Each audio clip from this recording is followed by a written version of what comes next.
Happy weekend eve, Sixers. It is Friday. It is the day before Saturday, which is also the day before Sunday, which together combined make our weekend.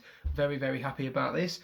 Some great work this week. You should be very, very pleased with yourself, very proud of all yourselves.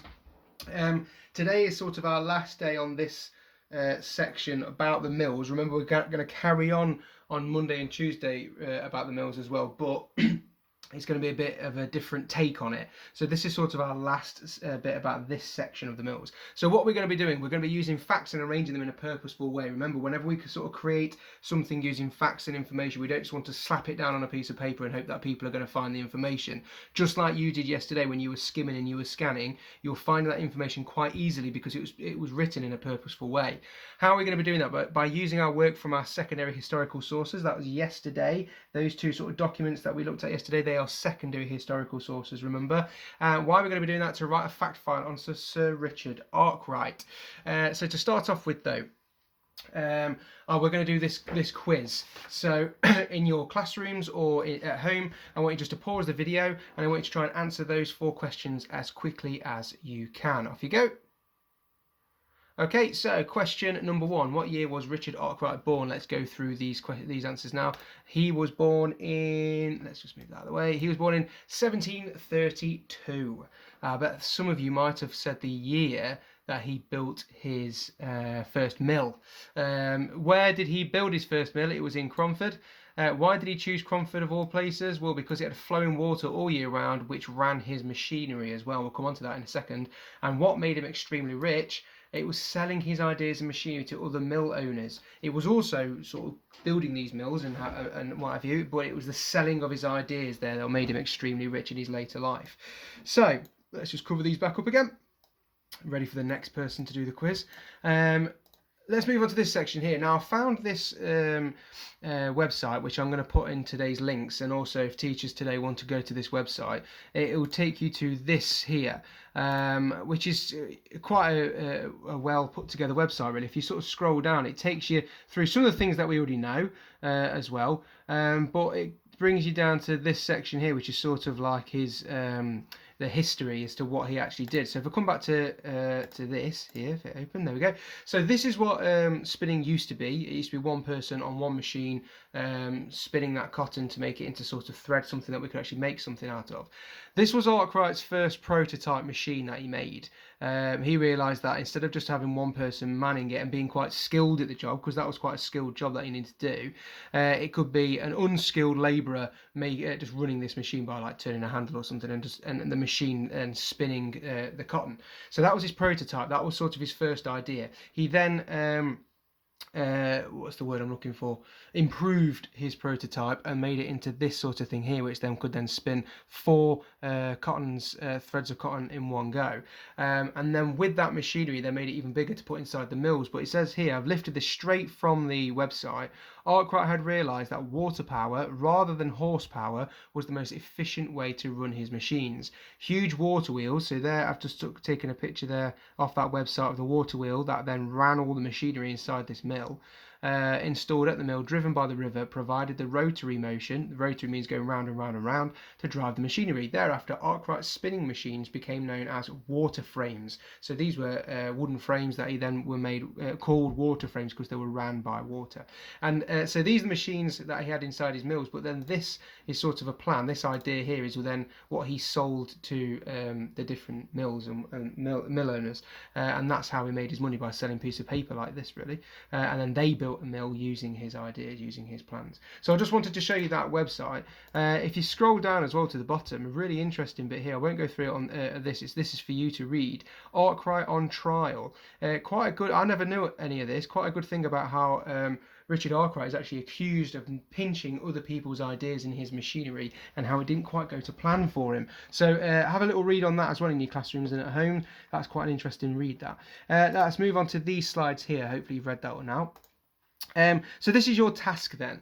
Quite a short video today because you've basically done all the hard work. It's just now a way of arranging it in order. So your task is to write a fact file on Sir Richard Arkwright. Use the writing frame to help you organise your thoughts and paragraphs. Now, the writing frame is this piece of paper that looks like that there. So what I've done here, just a picture of him in the middle, and I've just put sections of his life or ideas that you might want to talk about. You might not want to talk about it in your fact file. It's totally up to you what you want to include. But I've sort of done it in some sort of order as well. So life before the mills, building his first mill, workers in the mills, why he chose Derwent Valley, and then about the cotton. I thought that was quite an important bit to put in there about the cotton, like where it was from, why it was cheap, and who worked on these plantations as well. Later life, so that's how he became rich and how the country viewed him as well. And then a little section there down at the bottom about the evidence. If you answered that question yesterday in the hard question section, you would then see you would then might want to put about the evidence that we've got, the historians have got about Arkwright and why we know so much about him. So that there can help you organise your ideas. So that isn't a fact file, that's just questions to help you think and build your fact file. So there are 4 ways of doing this. The first way is to use the blank format to help section your thoughts. Now what that bit is this one here, the Arkwright Right. Is what I've called it, Arkwright Right. And there is just like where you can put the picture, obviously the title, and then you can section up however you want, your ideas however you want on this piece of paper there. Personally, I don't think you can fit everything on that piece of paper, but if you want to use it, you can use it. Your second way of doing this is to use a blank piece of paper and organise it however you want. So you might want to look at that and go, yeah, okay, but I can improve that. I can section it up in a different way. It might go over 2 pieces of paper as well, so don't try and cram it all onto 1 piece of paper. The third way is this purple mash to do. Now I'm going to come on to that in a second. The fourth way then is using Google Documents, so we know how to use that now. And then just remember to save it as your name though, please, and then upload it, so it's a lot easier to find out who's done it and who to award the dojos to. So purple mash, I've set this as a to-do. Now obviously if you're in school, these 3 and 4 are going to be quite hard for you to do. However, that does not mean that you cannot redo this when you get home and use this purple mash or the Google Documents and submit it that way. However, if you're at home, you could probably do any of the 4 that you want to do. So if I come on to this section here, on purple mash. Now it is set as a to-do, so if you go into the to-do section, it should be set there under your name, and then you can do it. However, if it's not, because I've done it and usually it doesn't work, technology doesn't quite like me, you're then going to come onto this page here, the home page, and you're going to click English at the bottom there, and then you will come to scroll down and profile writing, so onto writing genres and themes, profile writing, that bit there, and then you're going to come down to Victorian gentleman. This picture here, and then I'm going to launch the app. Now the good thing about this is you can take a picture. Now you're probably going to see, hopefully if this loads up, you're going to see if I turn my webcam on, oh hang on, wait there, I can hear Nate crying, bear with me a second. There we go, it's all right now. Right, so if you come to this bit here, you were given this.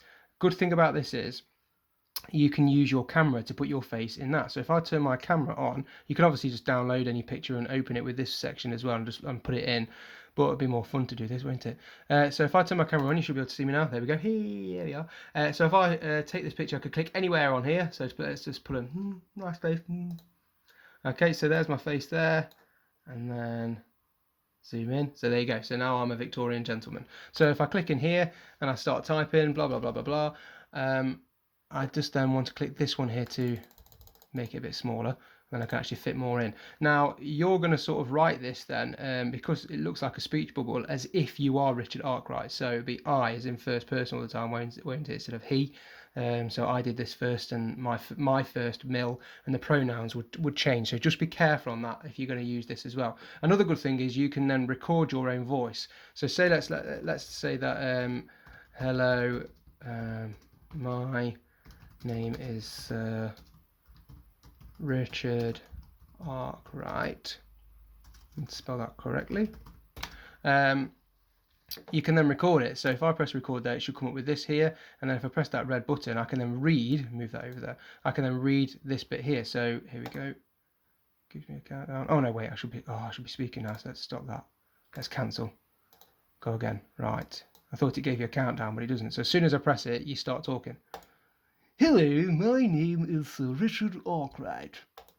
So then if I play, hello, my name is Richard Arkwright. There we go. So if I'm done with that, I press done, and then when I press play up here, Hello, my name is Richard Albright. There we go. So then what you could do is read it all out and then put your voice to it as well and press play. So when I come to mark it, I could just press play and then you're reading it out for me as well.